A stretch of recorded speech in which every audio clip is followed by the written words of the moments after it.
Has become a big issue. President Trump plans to crack down, and here in Connecticut, Republicans want to detain more illegal immigrants charged with a crime. Your chief political reporter Susan Rath is live tonight in Hartford with details and plenty of reaction. Susan. Aaron, Republicans here in the Connecticut legislature want to reform what's called Connecticut's Trust Act. They want to expand and add more crimes to the list that those who are here illegally are facing, not only to detain them, but also to get them reported to federal authorities. They say too many dangerous people are being released when they shouldn't be. Our proposal does not create a situation where state and local law enforcement in Connecticut become an arm of ICE to go out and round up people here that are here illegally who are committing no other crimes. That is not what we are proposing. What Republicans say they are proposing is adding more crimes to which those here illegally can be detained. The current law allows only convictions for an A or B felony, which trigger a contact with federal authorities, like ICE.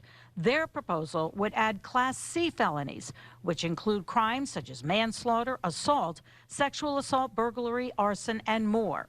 The current law, however, only applies to convictions. Republicans feel an arrest is enough. We live in a country where the system and the people of the country believe that you're innocent until proven guilty. Democratic Senator Gary Winfield says he's still processing this proposal, but he says Class C felonies can also be things like forgery. Some would actually like to strengthen Connecticut's Trust Act. Connecticut's Attorney General has been outspoken against President Trump and any efforts for mass deportation. On the Trust Act, the federal government has authority for immigration law enforcement. That's their job. It's not our job. Our job is to make sure that our communities are safe, right? And that police officers and first responders have trust with the communities that they serve. Now, at today's press conference, Republicans talked about a man from Haiti who is an illegal immigrant here in this country, a convicted sex offender. They say that the parole board took steps to get him released on our streets, not have him deported.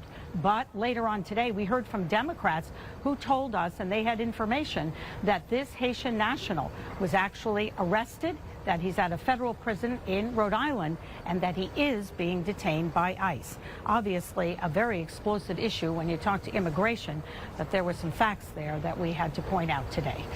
Your reporter, Susan Rath, Channel 3 Eyewitness News, live in Hartford. Susan, thank you very much. Still